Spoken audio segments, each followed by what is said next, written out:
क्योंकि मेरे मन में मां भगवती के चरित्रों को श्रवण करने की अतिशय इच्छा है, लालसा है।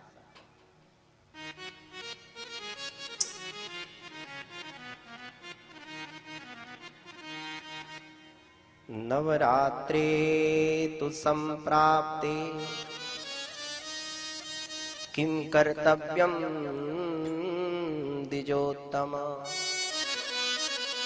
विधानं विधिवत् ब्रूहि शरत्काले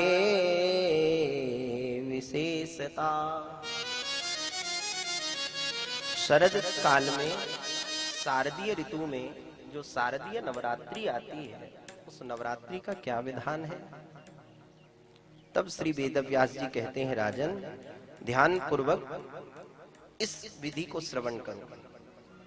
शृणु राजन प्रवक्ष्यामि नवरात्र व्रतम शुभम, शरत्काले विशेषेण कर्तव्यम विधि पूर्वका। जैसे ही नवरात्रि प्रारंभ हो, उसके पूर्व ही नवरात्रि की जितनी भी पूजा की तैयारी है, पूजन में जो जो सामग्री लगती है, उस सामग्री को एकत्रित कर लेना चाहिए। विद्वान ब्राह्मणों को अपने घर पर बुलाए, दुर्गा सप्तशती का ये पाठ करवाना है या घट की प्रतिष्ठा करवाना है, ज्योति का पूजन करवाना है, तो किसी विद्वान ब्राह्मण के द्वारा, जो ब्राह्मण संतोषी हो,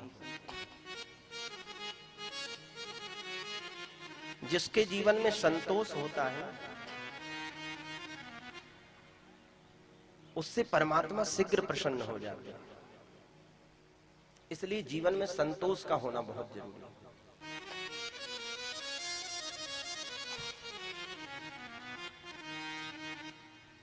गोधन गज धन बाज धन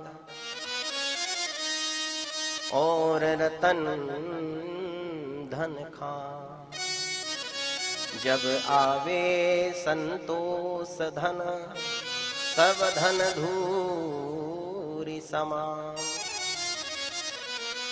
गोधन गज धन, सबसे बड़ा धन हमारे शास्त्रों में गौ माता को बताया है। गोधन, पैसा रुपया, पैसा धन, महल, गाड़ी वाहन, इसको बड़ा धन नहीं बताया है। सबसे बड़ा धन क्या है? गोधन। प्राचीन काल में जब लड़का देखने जाते थे विवाह के लिए, अपनी बेटी के लिए, जब विवाह करना होता था, बड़ी अपूर्व कृपा इस देवी भागवत महापुराण में हो रही है कि यहाँ पर संतों का, महापुरुषों का आगमन हो रहा है। महाराज जी यहाँ पर आइए, विराजिए, और बड़ा ही आनंद आएगा। तो विप्रई संतोषितै कार्यः, विप्रई संतोषितै कार्यम संपूर्णम सर्वथा भवेत्, नवम पंचम त्रयश्चेको देव्या पाठे द्विजस्मृताः। इस ग्रंथ में लिखा है कि जो ब्राह्मण आपके यहाँ आए हैं, वह संतोषी होना चाहिए। तो मैं निवेदन करना था कि पूर्व काल में जब लड़की के लिए लड़का देखने जाते थे, तो पहले ये देखते थे इनके पास कितनी गौ माता है, कितनी गाय है, कितना गोधन है। और जिसके पास जितना अधिक गोवंश होता था, गोधन होता था, वो उतना ही धनवान माना जाता था। प्राचीन काल की ये परंपरा था, परंतु आजकल सब लुप्त होती जा रही है। गौ माता का तो दर्शन ही नहीं होता। हमारे धर्म की 7 स्तंभ बताए गए, धर्म इन 7 स्तंभों पर खड़ा हुआ है। और पहला स्तंभ है गाय, गोभी विप्रई। दूसरा स्तंभ है विप्र,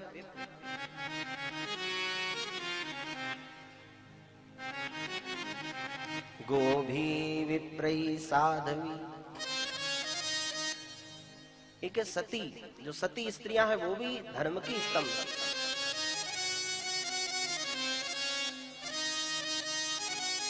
प्यार से बोलो जय माता दी। दानशील मनुष्य,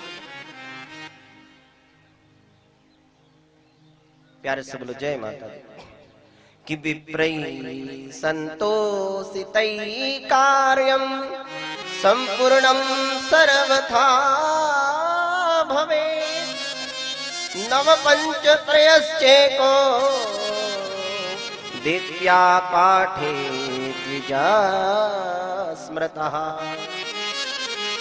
जो घर में आपके पंडित जी को जो बुलाओ वह संतोषी ब्राह्मण होना चाहिए, और ब्राह्मण का वर्ण विषम संख्या में होना चाहिए। हो सके तो 5 ब्राह्मणों का वर्ण करें, और इतनी भी यदि सामर्थ्य नहीं है तो कम से कम 3 ब्राह्मणों का वर्ण करना चाहिए, और इतनी भी यदि सामर्थ्य नहीं है तो कम से कम 1 ब्राह्मण का अवश्य वर्ण करना चाहिए देवी अनुष्ठान के लिए।